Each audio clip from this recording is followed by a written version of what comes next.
Welcome back to the Arise interview. I'm Charles Enyegolu. Now let's talk about the Sahel, which is an area that you might have heard quite a lot about, a vast semi-arid region of Africa separating the Sahara Desert to the north and the tropical savanna grassland to the south, as much a land of opportunities as it is of challenges.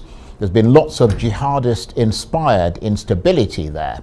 France, the former colonial power, has been planning to reduce its troops in the Sahel, but now there are reports that Russia is trying to fill the vacuum. The government of Mali, where many French troops have been stationed, has denied signing any military agreement with Russia, saying there are rumors and that no decision has been taken on the nature of this cooperation. So what exactly is Russia's foreign and military policy in Africa in general and the Sahel in particular? I'm joined now on the line by the West African defense and security analyst, Dr. Kabiru Adamu, who is also founder and CEO of Beacon Consulting. Thank you very much indeed. We got there in the end for joining us, Dr. Adamu. I'm presuming that you can hear me. Nod vigorously if you can. Brilliant. Yeah, that smile tells me that you can. Now, you know quite a lot, Dr. Kabiru, about the Sahel region. Give us an idea of what you've heard about possible Russian involvement in Mali and the rest of the region. I mean, is this a real story or is it hard to tell? So it appears to be a real story. Last year, just before the President Boubacar was out, he did sign an agreement with the Russian government. And immediately after that agreement, there was an indication that a private contractor in the name of Wagner was seen in Mali. And then after the coup, there were indications to, of course, you all recall that after the there was a suspension of some components of diplomatic relations between Mali and some Western countries, including France, the US, and to an extent UK, the EU as a bloc.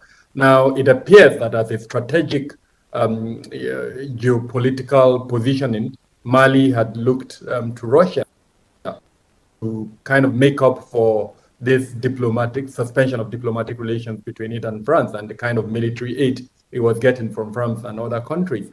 And it also appeared that as part of that move, it was discussing with this private contractor.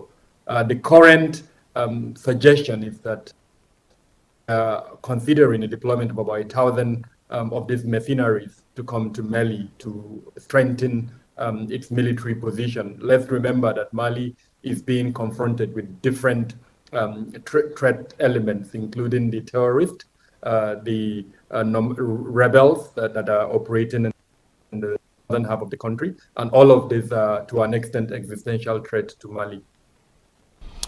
So, I mean, unfortunately, we've just got a couple of minutes or so left. In fact, less than a couple of minutes because of the time we lost. I mean, where could this story go next? I mean, Russian interest clearly increasing across Africa. What's likely to be the immediate impact of having a broader interest in West Africa?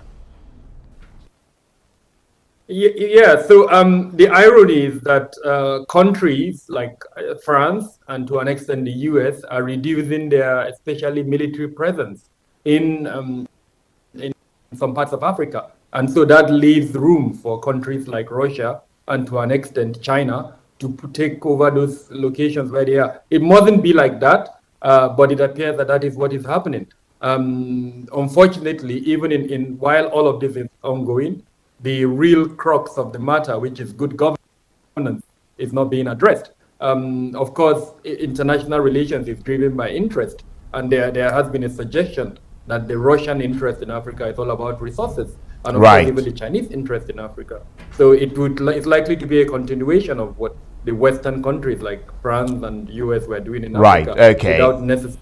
Dr. Kabiru Adamu, the West African Defense and Security Analyst, always a pleasure to talk with you. I wish we had more time. Thank you very much.